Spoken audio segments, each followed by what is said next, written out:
Yatubaniriza ku channel yaffe eno gye bayita Wejjanjabe. Waliwo abadde beebuuza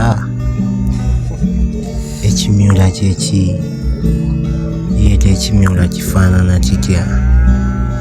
Kimyula kyekyo ky'olaba ku sikulini yo, ddagala lya kinnansi bakiyita kimyula. Kiba n'ekimuli kya yero, kikola kiragala kuba ng'ekyamuwoko bwekityo bwekityo. Eryo ddagala lye bayita ekimyula. Bali kugoberera channel yaffe eno, subscribinga. Eddagala lye bayita ekimyula. Jjanjaba ebintu bingi naye njaba bibaweereza mu vidiyo yaffe enaabezeeko. Mwebale tugoberera.